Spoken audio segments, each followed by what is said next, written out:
नमस्कार, स्वराज एक्सप्रेस में आप सभी का स्वागत है। मैं हूं आपके साथ कविता पांडे। तो कैसे मिलेगा हक? जी हां, देश और मध्य प्रदेश में चिट फंड कंपनियों के सताए लोगों की संख्या लाखों में है। ऐसे में प्रशासन ने शुरुआत में तो उनके ऊपर नकेल कस दी, लेकिन आज भी चिट फंड पीड़ितों को न्याय नहीं मिल पा रहा है। हालात ये है, अकेले ग्वालियर जिले में 10,000 से ज्यादा आवेदन उन लोगों के एडीएम के दफ्तर में जमा है जो अपनी राशि के भुगतान का इंतजार कर रहे हैं, लेकिन राजनीतिक रसूख के कारण उनकी संपत्तियां नीलाम नहीं हो पा रही हैं। ग्वालियर शहर सहित जिले में 36 चिट फंड कंपनियों की 5,000 करोड़ की संपत्तियों को कुर्क कर प्रशासन ने अपने आधिपत्य में लिया था, लेकिन निवेशकों को अब तक उनका रुपया नहीं मिला है। रुपया वापस लेने के लिए आवेदन भी दे चुके हैं। यदि चिट फंड कंपनियों की संपत्तियों को नीलाम कर दिया जाता है तो निवेशकों के रुपए वापस करने के लिए फंड आ जाएगा। उससे इन लोगों का इंतजार खत्म होगा, जिन्हें अपने पैसे वापस मिलने की उम्मीद है। इनसे मिलिए, ये है राम सेवक चौरसिया। पोहे का ठेला लगाते हैं, लेकिन चिट फंड के दौर में ज्यादा पैसों के लालच में अपनी जमा पूंजी लगा दी, लेकिन आज 1 रुपया वापस नहीं मिला है। ऐसे ही दूसरे शख्स हैं देवेंद्र कुशवाहा, वो भी चिट फंड के सताए हुए हैं।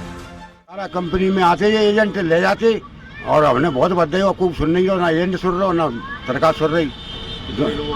हमारे 4-5 जने के हैं, 2 बंगने के हैं, सास के हैं, 1 मोड़ा के हैं, 4-5 जने के हैं। वापस नहीं मिले। अरे वापस को सुन ही नहीं रहो तो एजेंट बच गए जहाँ से। बिल्कुल चमका करें। प्रशासन के पास गए थे? शासन के पास हम कहाँ जाए, हमें जानकारी नहीं, हम सीधे सांची आदमी हैं, पढ़े लिखे हैं नहीं। अब तो एजेंट आते, हमारी जिम्मेदारी है बेचारी भी छाती पीट से तुम्हें तो घर ही ले जाएंगे, घर से ले जाती।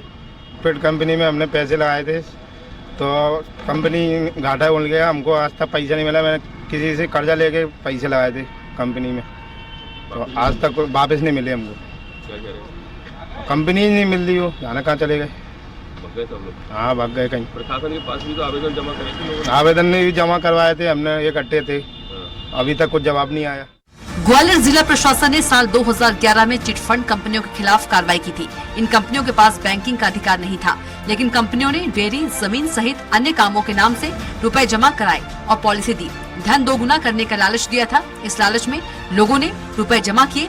जब पॉलिसी का समय पूरा हो गया तो रुपए वापस मांगे, लेकिन रुपए वापस नहीं मिल सके। इस पर निवेशकों ने शिकायत की तो प्रशासन ने कार्रवाई कर FIR दर्ज कराई। निवेशक अपने रुपए के लिए 14 साल से भटक रहे हैं, लेकिन निवेश किए हुए रुपए नहीं मिल पा रहे हैं। हालांकि प्रशासन का दावा है ग्वालियर की 36 समेत 105 कंपनियों के 10,000 से ज्यादा पीड़ित लोगों के आवेदन मिले हैं। ये पहले मध्य प्रदेश में निक्षेपकों का के अधिनियम के अंतर्गत हम लोगों ने कार्रवाई की थी। यहाँ बहुत पहले से ग्वालियर में कार्रवाई हो रही है और जो पीड़ित लोग थे उनको, बहुत लोगों को हमने मुआवजा भी दिलवाया है, उनकी राशि वापस भी करवाई है कोर्ट के थ्रू। उसके अंदर कार्रवाई कर रहे थे, उसमें लगभग 50-60 कंपनियां जो थे उनके विरुद्ध कार्रवाई भी हुई है, उनके प्रकरण न्यायालय में भी चल रहे हैं। और अब ये 2019 में एक बर्ड्स एक्ट नया सेंटर एक्ट आ गया। इन कंपनियों की संपत्ति कुर्क तो कर ली, नीलाम हो जाए तो पीड़ितों को मिल जाएंगी राशि। लोक विकास finance company, Samriddhi Jeevan foods India limited, Garima real estate and allied, Saksham dairy and allied, green fingers agro, royal sun marketing and insurance services, sky lark land developers, Adhunik housing developers, Jeevan Surabhi dairy, Parivar dairy, JSV developers India, KMG developers India, sun India real estate, Madhur real estate, BPN real estate and allied, Pravachan dairy, Anmol Sahara marketing, KCL private limited, GN land developers, किस future vision, PSCL India limited, MKD land developers, Kamal India, Sarthak India, RBN limited, Galav leasing and finance, GCA marketing, Chandralok finance company, state citizen Sahakari Maryadit, Madhu tourism and mercantile, Madhu dairy and allied, royal sun marketing service. बहरहाल ग्वालियर प्रशासन का दावा है मामला court में, साथ ही दूसरा नियम भी आ गया है। इस कारण 36 कंपनियों की 5,000 करोड़ की संपत्ति तो प्रशासन ने कुर्क कर ली है, लेकिन इस संपत्ति को नीलाम करने की प्रक्रिया की गई थी, लेकिन नीलामी को गति नहीं मिल सकी है। ऐसे में कब तक चिट फंडों की संपत्तियां नीलाम होगी, ये किसी को पता नहीं है। विनोद शर्मा। और चलिए इसी खबर पर हमारे साथ ज्यादा जानकारी के साथ विनोद शर्मा जुड़ गए हैं ग्वालियर से। विनोद, चिट फंड कंपनियों की जो संपत्तियां हैं वो तो कुर्क कर ली गई है, लेकिन नीलामी की बात करें, नीलामी नहीं हुई है। अगर नीलामी हो जाती तो जो जमा पूंजी लोगों ने लगाए थे, निवेशक, उनको वो पूंजी मिल जाती जो कि 14 साल से इंतजार कर रहे हैं। लेकिन इंतजार जो है विनोद, वो खत्म होता हुआ नजर नहीं आ रहा है। में तकरीबन 10,000 से ज्यादा पीड़ित ऐसे आवेदक हैं जिन्होंने प्रशासन के पास जाकर आवेदन लगाए और उन्होंने कहा है कि उनके जो पैसे हैं वो वापस नहीं मिले। दरअसल 2011 में इस पूरे मामले का भंडाफोड़ हुआ था, जब लोगों ने अपने पैसे वापसी के लिए चिटफंड कंपनियों के चक्कर लगाना शुरू किए तो उनको पता चला कि वो कंपनियां वहां से भाग चुकी है, अपना कारोबार समेट चुकी है, लोगों को पैसा नहीं दे रही थी। इन लोगों को धन दुगना कम समय में धन दुगना करने के नाम पर पैसे इनसे जमा कराए गए थे। और सबसे ज्यादा इसमें पीड़ित वो लोग हैं जो छोटा छोटा काम करते हैं, ठेले लगाते हैं, हाथ ठेला, टिक्की का धंधा करते हैं, पोहा का धंधा करते हैं। उन लोगों ने अपने रोजमर्रा के जीवन में से अपना पेट काट कर धीरे धीरे पैसे एकत्रित किए थे ताकि उनको 5 साल में धन दुगना मिल सकेगा और उनकी काम को पूंजी आ सकेगी। कई लोग तो ऐसे हैं जिनकी बेटी की शादी थी, उनको पैसा नहीं मिल पाया, जिनको बहुत जरूरत थी उनको पैसा नहीं मिल पाया, लोगों ने उधार लेकर तक पॉलिसियां कराई थी। जब इस पूरे मामले का खुलासा हुआ तो मध्य प्रदेश निवेशकों के हितों के अधिनियम के तहत मध्य प्रदेश सरकार ने इनके खिलाफ कार्रवाई की। चिटफंड कंपनियों के अधिकतर चिटफंड कंपनियां यहाँ से कारोबार समेट कर भाग गई थी। इसके बाद उसके कुछ जो मैनेजर थे, डायरेक्टर थे, उनको पुलिस ने अरेस्ट भी किया था, कोर्ट में ट्रायल भी चल रही थी। और इस बात के दौरान एक लंबा समय बीत जाने के बाद अभी निवेशकों के अभी तक पैसे नहीं मिल पाए हैं। इन चिटफंड कंपनियों के जो भी भूमि थी, ऑफिस थे या तमाम इनके संसाधन थे, उसको प्रशासन ने अपने अधीन में कर लिया था, उनको सीज कर दिया था, कुर्क करने की कार्रवाई की गई थी। लेकिन लगातार प्रशासन इस बात के दावे कर रहा था कि जो भी संपत्तियां चिटफंड कंपनी की है उनको बेचकर वो अपने निवेशक है उनके पैसों को वापस करेंगे। लेकिन निवेशकों के पैसे अभी तक नहीं मिल पाए। 136 से ज्यादा कंपनियां ऐसी थी जो ग्वालियर और अंचल में कार्यरत थी, जो लगातार ग्रामीण क्षेत्रों में, शहरी क्षेत्रों में तमाम जगह अपने दफ्तर खोल के लोगों से पैसे एकत्रित करती थी। बहुत सारे एजेंट थे उनके जो इस कारोबार में लगे हुए थे। एजेंट भी पूरी तरीके से बर्बाद हो गए हैं क्योंकि उन्होंने लोगों से पैसा एकत्रित किया था, वो भी यहाँ से फरार हो चुके हैं। उनके जो कर्ता धर्ता है उनका कोई अभी लेखा जोखा नहीं मिल पा रहा है। और कई नामी गिरामी जो संस्थान की कंपनियां हैं उनके भी पैसे अभी तक लोगों को नहीं मिल पा रहे हैं, जिससे लोग बेहद परेशान है। एडीएम ऑफिस में बाकायदा एक शिकायत सेंटर खोला गया है जहां पर लोगों से आवेदन लिए जा रहे हैं। आवेदन तो ले लिए, पिछले साल भर से आवेदन लेने का सिलसिला चल रहा है, लेकिन उन आवेदनों को क्या हुआ ये अभी तक किसी के पास कोई जवाब नहीं है। उनके पैसे कब मिलेंगे इस बात का कोई जवाब नहीं है। सबसे बड़ी बात यह है कि राजनीतिक संरक्षण के चलते ये चिटफंड कंपनियां चली थी या फिर किसी न किसी आड़ में चिटफंड कंपनियों का जो कारोबार था, फला फूला था, उन पर कोई कार्रवाई नहीं की गई, जिसके कारण आज करोड़ों रुपए लोगों का फंसा हुआ है। वो गरीब लोग हैं, वो अपने पैसों के लिए लगातार चक्कर लगा रहे हैं। कई लोग तो ऐसे हैं जो आस छोड़ चुके हैं, कई लोग ऐसे हैं जो अपने घर द्वार तक को बेचना पड़ा है उनको पैसे के लिए, और उनकी बेटी के हाथ पीले नहीं हो पाए, वो उनको आस थी कि ये पैसे उनको मिल जाएंगे। तो इतनी बेहद स्थिति खराब है और लोगों को अभी तक पैसे नहीं मिल पाए। और ये अकेला ग्वालियर का आंकड़ा है, अगर अंदाजा किया जाए तो पूरे मध्य प्रदेश और देश भर में लाखों लोग इन चिटफंड कंपनियों के शिकंजे में फंसे थे, जिनके पैसे करोड़ों की संख्या में इनके जो पैसे हैं वो लोगों के फंसे हुए हैं, उनको अभी तक वापस नहीं मिल पाए। उस समय सक्रिय हुई थी सरकार और यहाँ पर तत्कालीन कलेक्टर थे आकाश त्रिपाठी, उन्होंने काफी इस पर कार्रवाइयां की, लेकिन सने सने स्थिति बदलती गई और धीरे धीरे पूरा जो मामला है ठंडे बस्ते में चला गया। लोग आज भी चक्कर लगा रहे हैं, लेकिन उनको कोई भी सकारात्मक जवाब प्रशासन के पास से नहीं मिल पा रहा है। जी बिल्कुल विनोद, आप बता रहे हैं कि जो सने सने स्थितियां हैं वो बदलती गई और जो मामला ठंडे बस्ते में चला गया। आखिर क्या कारण है कि संपत्ति कुर्की तो हो गई है लेकिन उसकी नीलामी नहीं हो रही है? क्या किसी का दबाव है? बिल्कुल, देखिए जो संपत्तियां हैं और जिस तरह से जो चिटफंड कंपनियां चल रही थी वो किसी न किसी संरक्षण के द्वारा ही चल रही थी। बहुत कोई बड़े लोग नहीं थे, एक राजनेता या किसी बड़े प्रभुत्व वाले व्यक्ति के साथ में उन्होंने कारोबार शुरू किया। उसके बाद फिर उन्होंने जो संपत्ति खरीदी या किसी तरह से उन्होंने डेयरी प्रोडक्ट के नाम पर पैसे लोगों से लिए, भूमि के नाम पर जो लोगों से पैसे लिए वो जब्त कर लिए गए। लेकिन जो न्यायालयीन प्रक्रिया है काफी लंबी चल रही है, पर्याप्त मात्रा में सबूत और साक्ष्य उपलब्ध नहीं कराए जा रहे हैं। प्रशासन के द्वारा जो केस लड़ा जाना चाहिए था, सरकार के द्वारा जो केस लड़ा जाना चाहिए था, उसमें कहीं ना कहीं लापरवाही बरती जा रही है, जिसके चलते मामला लंबा और विचाराधीन होता जा रहा है। इसमें ये भी कहा गया था कि बहुत जल्दी लोगों के जो पैसे हैं वो वापस कराए जाएंगे। इसके लिए संपत्तियों को चिन्हित कर लिया गया था, उनको कुर्की की कार्रवाई की गई, उनको बेचने की बात कही जा रही है, लेकिन लगातार ये ठंडे बस्ते में आखिर प्रशासन क्यों नहीं करना चाह रहा? उन पर कहीं ना कहीं से ऊपर से इस बात का दबाव है कि मामले को लंबा खींचा जाए। लेकिन जो प्रबुद्ध लोग हैं और जिस तरह से जो चिटफंड कंपनी के कारोबारी हैं, उनके जो आका हैं, वो तो ठीक ठाक है, अपना जीवन जी रहे हैं। उनके 1-2 लोग अंदर जेल में गए, उसके बाद जमानत पे सब लोग बाहर आ चुके हैं। लेकिन वो गरीब लोग क्या करें, जिन्होंने 1-1 रुपए अपना पेट काट काट के इसमें जमा किया था ताकि उनको एक मुश्त राशि मिले और उनको दुगना धन मिले, वो अभी भी ठगा सा महसूस कर रहे हैं। और कई तो लोग ऐसे हैं जो इतने परेशान हो चुके थे कि वो अपना जो, जैसा मैंने बताया, घर द्वार बेच गए, लेकिन प्रशासन के कान पर जू तक नहीं रह रही है। इस मामले में लेकर कोई बड़ी कार्रवाई नहीं की गई है, जिससे स्थिति और खतरनाक होती जा रही है और भयावह होती जा रही है। जी बिल्कुल विनोद, सवाल यही है कि आखिर सताए हुए लोग कहां जाएं, इनको कहां न्याय मिलेगा, या जो अपनी जमा पूंजी इन्होंने जमा की थी उसे भूल जाए, क्योंकि आज 14 साल का बहुत ही लंबा इंतजार हो जाता है। विनोद, बिल्कुल, देखिए 14 साल में 2 बार सरकारें 3 बार सरकारें बदल जाती हैं, आपको भी पता है। और इसमें स्थिति ये है कि 2011 से लेकर 2024 आ गई है, और जो लोग हैं इंतजार कर रहे हैं, जो कभी 20 साल का होगा वो आज 34 साल का हो चुका होगा, जो 50 साल का होगा आज 64 साल का हो गया। लोगों ने आस छोड़ दी, क्योंकि वो अपनी बेटी के हाथ पीले करे बिना 14 साल तक तो नहीं रह सकते। लिहाजा उन्होंने बहुत कुछ जो था संघर्ष किया, नहीं पैसे मिले तो उन्होंने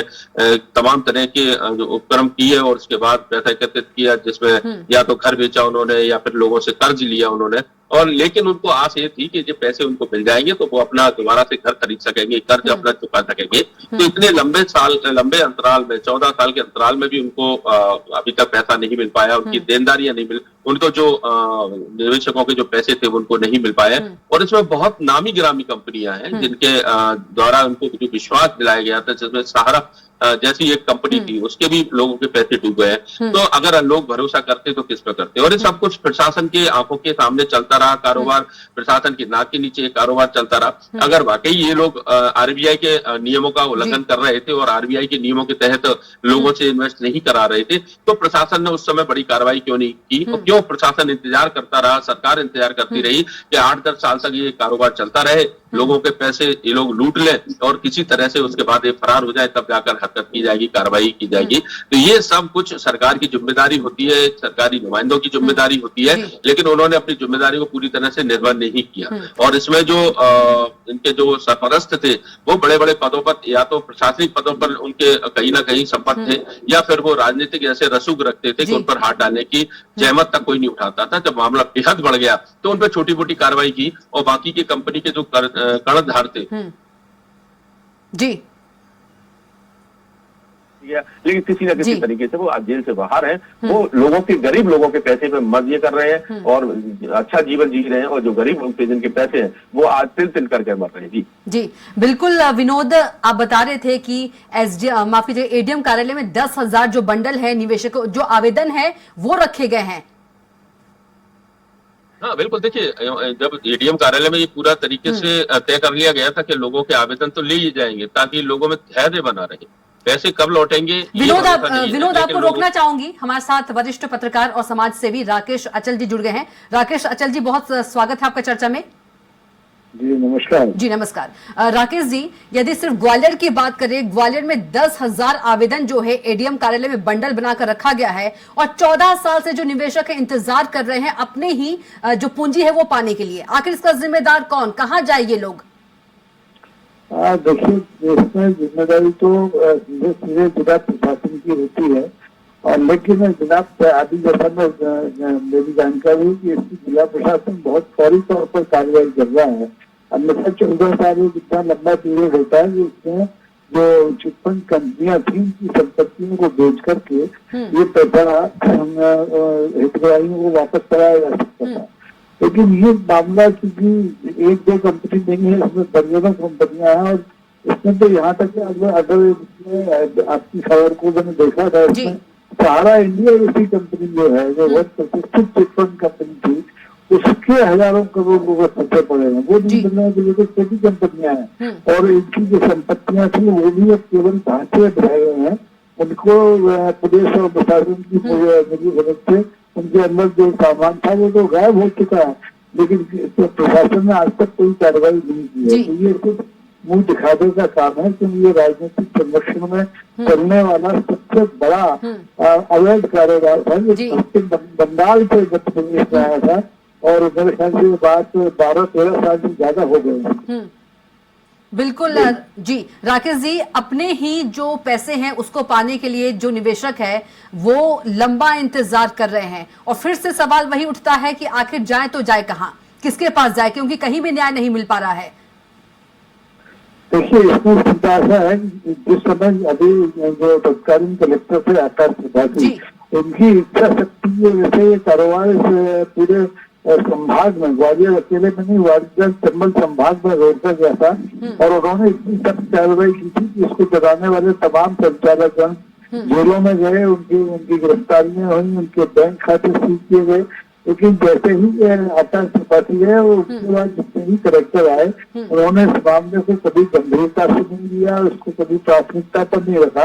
इसी वजह से आप देख रहे हैं कि आज 14 साल हो गए हैं। 14 साल में तो रामचंद्र वापस अपने घर आ गए थे वनवास से, लेकिन यहाँ की जनता के लोगों को पैसा नहीं मिल रहा है। आज अगर वो पैसा बैंक में रखा हो गया होता तो 2 गुना तो कम से कम हो ही गया होता। तो मूल ब्याज को छोड़ दीजिए, मूल तक मिलने की कोई संभावना अभी दूर तक दिखाई नहीं दे रही है, और ये बड़ा दुर्भाग्यपूर्ण मामला है। जी राकेश जी, जो निवेशक वो लोग हैं जो बहुत ही मध्यम, बहुत ही गरीब परिवार के लोग हैं, जिनको आज तक अपना निवेशक, ये बिल्कुल आपने सही कहा है। निवेशक वो लोग हैं जो बेचारे रोज दिहाड़ी कमाते हैं, जो चाय के ठेले वाले हैं, छोटे कारोबार करने वाले हैं, जो 100-200 रुपए प्रतिदिन जमा करते थे, और उन्हें ये उम्मीद थी, ये उन्हें भविष्य दिखाया गया था कि उनका पैसा 2 गुना 2.5 गुना हो जाएगा, क्योंकि प्रचार तंत्र और इतना प्रबल था इन चिटफंड कंपनियों के कि लोग इनके झांसे में आ गए। और वह उस समय तो मुझे तो अच्छी तरह से याद है कि इन चिटफंड कंपनियों ने हितग्राहियों को लुभाने के लिए अखबार तक निकाले इस पैसे से, और आटा और मसाले की कंपनियां खोल के फर्जी दिखाई, लेकिन बाद में सब गधे के सिर के सींग की तरह गायब हो गए। इसी तरह उन्होंने अपना हाथ तंग किया, और लेकिन बाद में चूंकि फॉलो प्रशासन ने और पुलिस ने नहीं किया और उसको ठंडे रास्ते में डाल दिया, इसकी वजह से न सिर्फ हितग्राहियों का पैसा डूबा, बल्कि जो आरोपी हैं वो अब चैन से दूसरे धंधों में, बल्कि मैं तो कहता हूँ राजनीति तक में सक्रिय दिखाई दे रहे हैं मुझे, लेकिन उनके खिलाफ कोई कार्रवाई हो नहीं गई। कहीं ना कहीं राकेश जी, आप एक वरिष्ठ पत्रकार हैं और समाज सेवी भी हैं, तो कहीं ना कहीं जो है राजनीति, या बोल सकते हैं कि दबाव जो है, दबाव हावी हो रहा है इस पूरे मामले में। निश्चित तौर पर देखिए, प्रशासन की इच्छा शक्ति थी तो मामला पकड़ में आया, गिरफ्तारियां हुई, बैंक खाते सीज हुए, और उस समय बहुत सा पैसा लौटाया भी गया तात्कालिक रूप से। लेकिन ये व्यक्तिगत ईमानदारी की वजह से हो पाया। अगर प्रशासन चाहता और दबाव में ना आता तो ये जो कार्रवाई 14 साल पहले हुई थी, वो बाद के सालों में भी अगर किस्तों में भी हो ही रही होती, तो मुझे लगता है कम से कम आधे आवेदक तो जिनका पैसा फंस गया है वो लाभान्वित हो जाते। लेकिन कोई नहीं चाहता पैसा डूबा हुआ इनको मिल जाए, क्योंकि ये प्रशासन जो आज मान लीजिए प्रशासन है, उसके समय का ये नहीं है, तो उनके लिए तो ये बोझ है, इसके एक बहुत बड़ा आर्थिक अपराध है। और इस चीज में आप देखिए कि भारतीय जनता पार्टी की 3 सरकारें मध्य प्रदेश में रही, किसी ने भी इस अपराध को के खिलाफ कार्रवाई करने की बाद में कोई कोशिश की ही नहीं। लेकिन राकेश जी, छत्तीसगढ़ की बात करें, छत्तीसगढ़ में भूपेश सरकार ने जो चिट फंड कंपनी है, निवेशक है, उनको पैसे वापस लौटाए, तो मध्य प्रदेश में या सारे देश में क्यों नहीं हो सकता है? नहीं, ये देखिए, मैं वही कहा, ये इच्छा शक्ति से जुड़ा मामला है। अभी बीच में ये तो छोटी कंपनियां हैं, सहारा इंडिया में तो कम से कम 50,000 करोड़ से ज्यादा का, लाख करोड़ से ज्यादा का पैसा फंसा हुआ है हितग्राहियों का, और केंद्र सरकार ने कहा भी था कि हम उनको 25-25 हजार रुपए करके वापस दिलवाएंगे। लेकिन ये बात कब की है कि विधानसभा चुनाव जो 5 राज्यों में हो रहे थे, लेकिन चुनाव हो गए, लोगों से आवेदन दे दिए गए, आज तक एक पैसा नहीं लौटाया। तो सहारा इंडिया जैसे प्रतिष्ठित और बड़े देशव्यापी चिटफंड संस्थान का सरकार कुछ नहीं बिगाड़ पाई, उसके संचालन जेल में ही रहते हुए मर गए। तो फिर ये तो छोटी और नामालूम कंपनियां हैं, जो कागजी कंपनियां थी, इनका कहीं कोई वजूद था ही नहीं, इनके खिलाफ कार्रवाई करना तो और कठिन काम है। जी राकेश जी, यदि अकेले बात करें सिर्फ ग्वालियर की, ग्वालियर में एडीएम कार्यालय में 10,000 जो आवेदन रखे गए हैं, बंडल रखे गए हैं, तो क्या उससे रद्दी के रूप में ही समझ लिया जाए? उस आवेदन का कोई मतलब नहीं, क्योंकि कार्रवाई तो होना नहीं है, जिम्मेदार तो मौन है। देखिए, अगर इन आवेदनों पर कार्रवाई करने की जरा भी मंशा प्रशासन की और सरकार की नहीं होती, तो हर हर सप्ताह सरकार और प्रशासन लोगों के आवेदन देती है, उन पर सुनवाई करती है, उन पर कार्रवाई करती है।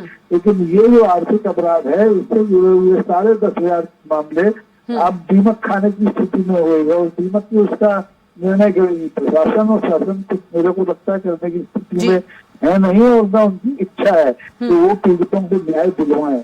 और निश्चित तौर पर इसमें अगर हमारे प्रदेश की सरकार और माननीय मुख्यमंत्री कोई हस्तक्षेप सीधा करें तो शायद कुछ बात बने, अन्यथा तो अब निराशा के अलावा कोई रास्ता दिखाई नहीं दे रहा। बिल्कुल राजेश अचल जी, आपका बहुत ही धन्यवाद हमारे साथ चर्चा में शामिल होने के लिए। धन्यवाद। विनोद, आपका भी बहुत धन्यवाद तमाम जानकारी साझा करने के लिए। तो फिलहाल के लिए हमारे खास प्रोग्राम में इतना ही। आप देखते रहिए स्वराज एक्सप्रेस। नमस्कार।